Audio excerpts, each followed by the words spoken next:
நல்ல அமைப்பை கொடுக்கக்கூடிய இந்த 3 கிரகத்தின் சஞ்சாரம் 7ஆம் இடத்திலிருந்து ராசியை பார்த்து உச்ச குருவின் பார்வை பார்ப்பது மிகவும் அருமை.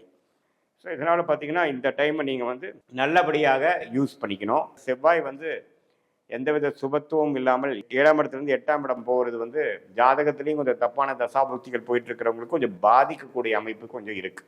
நல்லாவே அவங்கவுங்களுடைய வாழ்க்கையில் அவங்கவுங்களுடைய வயசுக்கு ஏற்ற எதிர்பார்ப்புகள் பூர்த்தி ஆகக்கூடிய அமைப்புகள்லாம் வந்து அந்த முதல் 2 வாரம் கிடைக்கக்கூடிய அமைப்புகள் உண்டு.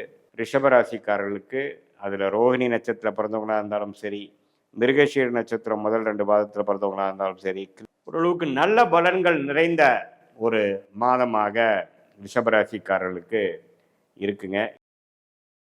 வணக்கம் கிரக ரகசியம் சேனல் நேர்களே, நான் உங்கள் அன்பான சயின்டிஃபிக் வேதிக் அஸ்ட்ராலஜர் அஸ்ட்ரோ அரஞ்சி பேசுகிறேன். நல்லது நினைப்போம், நல்லதே நடக்கும். இந்த வீடியோவில் நம்ம என்ன பார்க்க போகிறோம்னா, ரிஷபராசிக்காரர்களுக்கு டிசம்பர் 2025 எத்தகைய ஒரு மாதமாக இருக்க போகிறது, ஆண்டின் கடைசி மாதமாகிய டிசம்பர் மாதம் எப்படி முடிய போகுது, இந்த ஆண்டு எப்படி நமக்கு ரிஷபராசிக்காரர்களுக்கு முடிய போகுது, எது மாதிரி ஒரு தன்மையில் முடியுதுங்கிறத நம்ம சயின்டிஃபிக் வேதிக் அஸ்ட்ராலஜி முறையில் மிகைப்படுத்தாமல், பரிகாரங்கள் அது மாதிரி மூடநம்பிக்கையில் போகாமல் உள்ளது உள்ளவாறு ஒளி தத்துவ அடிப்படையில் நம்ம அறிவியல் சார்ந்த முறையில் நம்ம பார்க்க போகிறோம். இப்போ பாருங்கள், ரிஷபராசிக்காரர்களுக்கு 2ஆம் இடத்துல குரு இருந்தவர் அதிவகரமாக கடகத்தில் ஒரு டெம்பரரியாக ஒரு 15, 20, 30 நாட்கள் வந்து கடகத்தில் இருந்தவர் டிசம்பர் ஒரு முதல் வாரத்துக்கு அப்புறம் மீண்டும் அவர் 2ஆம் இடம் என்று சொல்லப்படுகிற மிதுனத்துக்கு போகிறார். 11ஆம் இடத்தில் சனி நீடித்திருக்கிறார், 10ஆம் இடத்தில் ராகு இருக்கிறார், 4ஆம் இடத்தில் கேது இருக்கிறார். இதுதான் ஆண்டு கிரகத்தின் சஞ்சாரம். அதே சமயத்தில் ராசி அதிபதியாகிய சுக்கிரன் 7ஆம் இடத்திலிருந்து ராசியவே பார்க்கிறார், குரு பார்வை பெறுகிறார். செவ்வாய் அவரோட வீடு கொடுத்த செவ்வாயும் 7ஆம் இடத்திலே இருந்து குரு பார்வை பெறுகிறார். அதே சமயத்தில் சூரியனும் பார்த்தீங்கன்னா மாதத்தின் முதல் 2 வாரத்தில் குரு பார்வை பெற்று 7ஆம் இடத்துல இருக்கிறாங்க. ஸோ 7ஆம் இடத்துல 3 கிரகங்கள் சூரியன், செவ்வாய், சுக்கிரன் குரு பார்வை, உச்ச குருவின் பார்வை பெறுகிறார். இது ஒரு நல்ல அமைப்பு. ஸோ குடும்பத்தில் ஒரு நல்ல விஷயங்கள், சுப விஷயங்கள், அன்னோனியம் அதிகமாக வர்றது, ரியல் எஸ்டேட் சம்மந்தப்பட்ட விஷயத்தில் அதிகமாக லாபம் பெறுவது, பார்ட்னர்ஷிப் மூலமாக கொஞ்சம் ஆதாயம் பெறுவது, அதுபோல் நல்ல அமைப்பை கொடுக்கக்கூடிய இந்த 3 கிரகத்தின் சஞ்சாரம் 7ஆம் இடத்திலிருந்து ராசியை பார்த்து உச்ச குருவின் பார்வை பார்ப்பது மிகவும் அருமை. ஸோ இதனால் பார்த்தீங்கன்னா இந்த டைமை நீங்கள் வந்து நல்லபடியாக யூஸ் பண்ணிக்கணும். வேலையில் இருக்கிறவங்களுக்கு நல்ல ஒரு மாற்றம், அதே சமயத்தில் திருமண தடைகள் இருக்கக்கூடிய இளம் வயதினருக்கு நல்ல திருமணம் அமைக்கக்கூடிய அமைப்பு, தொழில் மாற்றங்கள், தொழில் வந்து ஒரு அடுத்த லெவலுக்கு நம்ம அபிவிரிக்கணும், ஒரு பார்ட்னர்ஷிப், ஒரு அசோசியேஷன், ஒரு அக்ரிமெண்ட்டு, அது மாதிரி விஷயங்கள்லாம் பார்க்கும் பொழுது நம்ம வந்து கொஞ்சம் அது மாதிரி சேர்ந்து நம்மளோட தொழிலை வந்து கொஞ்சம் அபிவிருத்தி பண்ணக்கூடிய அமைப்பு கண்டிப்பாக காட்டுதுங்க. ஸோ இதெல்லாம் ஓரளவுக்கு நல்லா இருக்குது ஃபஸ்ட்டு 2 வீக்ஸு. அதுக்கப்புறம் பார்த்தீங்கன்னா 8ஆம் இடத்துக்கு மாறுகிறார்கள் செவ்வாய், சுக்கிரன், சூரியன். அதுக்கப்புறம் பார்த்தீங்கன்னா குருவின் பார்வையும் கொஞ்சம் விலகுது. ஸோ அதுக்கப்புறம் பார்த்தீங்கன்னா கொஞ்சம் ஸ்லோவாக தான் போகிற மாதிரி இருக்குது. ஸோ எது செய்கிறதா இருந்தாலும் December 1st week and 2nd வீக்கில் கொஞ்சம் கான்சன்ட்ரேட்டடாக நம்ம சில முக்கியமான காரியங்கள்லாம் செய்யும் பொழுது அற்புதமான பலன்கள் நாம் எதிர்பார்க்கலாம்.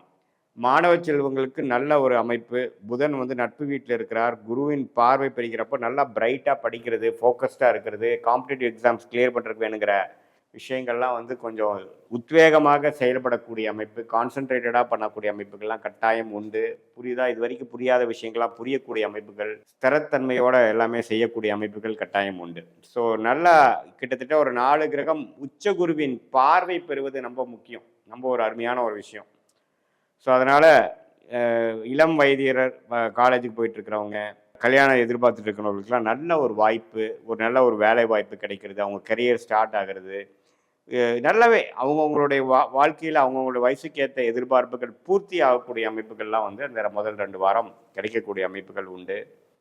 அதே சமயத்தில் சீனியர் சிட்டிசன்ஸும் பார்த்தீங்கன்னா ஓரளவுக்கு மாதத்தின் இறுதியில் 3rd and 4th வீக் என்று சொல்லப்படுகிற அந்த செகண்ட் ஹாஃப் பார்த்தீங்கன்னா கொஞ்சம் உடல் உபாதைகள், பிரச்சனைகள், திடீர்னு ஏதோ நம்ம ஸ்லிப் ஆகுறது, விழுகிறது, அது மாதிரி சில விஷயங்கள்லாம் வரக்கூடிய அமைப்பு இருக்குது. ஏன்னா செவ்வாய் வந்து எந்தவித சுபத்துவம் இல்லாமல் 7ஆம் இடத்துலேருந்து 8ஆம் இடம் போகிறது வந்து ஜாதகத்துலேயும் கொஞ்சம் தப்பான தசாபுக்திகள் போயிட்டு இருக்கிறவங்களுக்கு கொஞ்சம் பாதிக்கக்கூடிய அமைப்பு கொஞ்சம் இருக்குது. ஸோ அதனால் நீங்கள் கொஞ்சம் லாஸ்ட் 2 வீக்ஸ் கொஞ்சம் கேர்ஃபுல்லாக இருக்கக்கூடிய அமைப்புகள், கோச்சார் அமைப்புகள் ரிஷப ராசிக்காரர்களுக்கு கொடுக்கத்தான் செய்கிறது. மற்றபடி பார்த்தீங்கன்னா ரியல் எஸ்டேட் துறையில் இருக்கிறவங்க, எலக்ட்ரிக்கல் எலக்ட்ரானிக்ஸ் துறையில் இருக்கிறவங்க, ஸ்போர்ட்ஸ் ரிலேட்டடான விஷயத்தில் இருக்கிறவங்களுக்கெல்லாம் நல்ல முன்னேற்றம் உள்ள ஒரு மாதமாக டிசம்பர் மாதம் கட்டாயம் உண்டு. அதே சமயத்தில் வெளிநாடு போகணும், ட்ராவல் பண்ணணும், ஹாலிடேஸில் வந்து நம்ம ட்ராவல் போகிறோம் அப்படின்னா 3rd and 4th வீக்கில் நல்லாவே அது போகக்கூடிய அமைப்புகள் இருக்குது. ட்ராவலிங் அப்போ கொஞ்சம் கேர்ஃபுல்லாக இருக்கணும். இரவு நேரம் ட்ராவல் பண்ணுறப்போ உங்களுடைய உடைமைகள்லாம் கொஞ்சம் கேர்ஃபுல்லாக வச்சுக்கக்கூடிய அமைப்புகள் தேவைப்படுகிறது. மற்றபடி சனியின் சஞ்சாரம் நல்லா இருக்குது, குருவின் சஞ்சாரம் நல்லா இருக்குது, பண வரவுகள் நல்லா இருக்கும், பிரச்சனைகள் இல்லை. எந்த அளவுக்கு செலவாகுதோ அந்த அளவுக்கு பண வரவுகளும் இருக்குங்கிறது நம்ம தெரிஞ்சுக்கணும். தொழிலில் வேலையில் இருக்கிறவங்களுக்கு ஒரு புதிய தொடர்பு மூலமாக ஒரு முன்னேற்றம், அந்நிய தொடர்புகளாக உருவாக்கக்கூடிய அமைப்புகள் இருக்குது. ராகு திசை நடக்கிறவங்களுக்கெல்லாம் தொழில் மேன்மை, 1க்கு 2 தொழில் பண்ணக்கூடிய அமைப்புகள்லாம் வந்து வரக்கூடிய அமைப்புகள் ரிஷபராசிக்காரர்களுக்கு.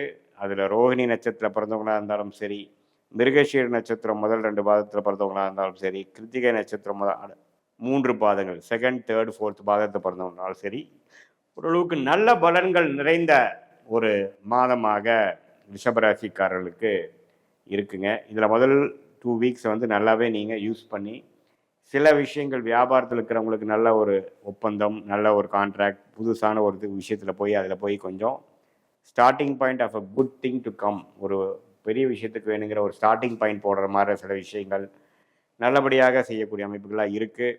திருமண விஷயங்கள் நல்லாவே நடக்கக்கூடிய அமைப்புகள் இருக்குது. கலப்பு திருமணங்கள், காதலில் இருக்கிறவங்களுக்கு பார்த்தீங்கன்னா திடீர்னு ஒரு 6 மாதம் 1 வருஷமாகவே பெற்றோர்கள் சம்மதம் காத்துட்ருக்கிறவங்களுக்கு சம்மதம் கிடைத்து திருமணம் அரேஞ்ச் பண்ணக்கூடிய, திருமணம் நடக்கக்கூடிய, திருமணம் நிச்சயமிக்கக்கூடிய ஒரு அமைப்பு எல்லாமே கொடுக்கக்கூடிய ஒரு மாதமாக இந்த டிசம்பர் மாதம் இருக்குது. இது ஒரு பொதுவான பலனே தவிர உங்களுடைய ஜென்ம ஜாதகத்தில் வந்து எத்தகைய ஒரு தசாபுக்திகள் போய்கொண்டிருக்கிறது, அதில் என்ன லக்னத்தில் பிறந்தீங்க, தசநாதன் புக்திநாதன் என்ன ஸ்தான பலத்தில் இருக்கிறார், யாரால் பார்க்கப்படுகிறார், எப்படி இருக்கிறார், அந்த தசநாதனும் புக்திநாதனும் இப்போ நம்ம பேசின கோச்சாரத்தில் எந்த அமைப்பில் அவங்க வந்து போயிட்டுருக்காங்க, இதெல்லாம் ஒருங்கிணைத்து அந்த தசாபுக்திகளும் இந்த கோச்சார அமைப்பும் பயிற்சி பலனையும் சேர்த்து வைத்து பார்க்கும் பொழுது துல்லியமாக அடுத்து வரக்கூடிய 3 மாதம் 6 மாதம் 1 இயர் எப்படி இருக்க போகுது, வாழ்க்கை எது மாதிரி விஷயங்களாக நம்ம திருப்பம் வரப்போகிறது, எது நமக்கு பிராப்தமாக இருக்கிறது, எது நமக்கு பிராப்தமாக இல்லை,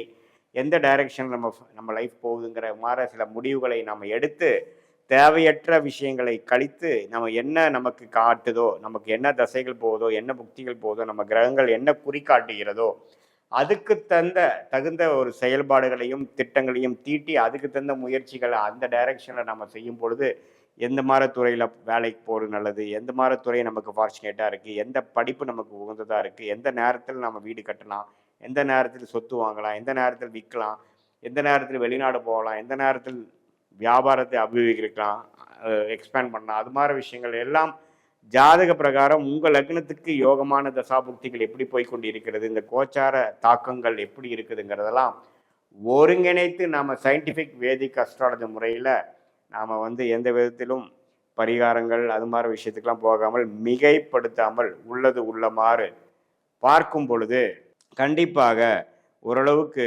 என்ன மாற ஒரு டைரக்ஷனில் அடுத்த வரக்கூடிய அமைப்புகள் நமக்கு காட்டுது. அதுக்கு தகுந்த முடிவுகளையும் அதுக்கு தகுந்த திட்டங்களையும் நாம் வகுக்கும் பொழுது தேவையற்ற சமவிரயங்கள், தேவையற்ற பொருள் விரயங்களை தவிர்த்து எளிதில் வாழ்க்கையில் எதிர்நீச்சல் போடாமல் வெற்றி பெற முடியும் என்று நான் சொல்ல விரும்புகிறேன். மீண்டும் மற்றொரு காணொலியில் சந்திப்போம். நன்றி, வணக்கம்.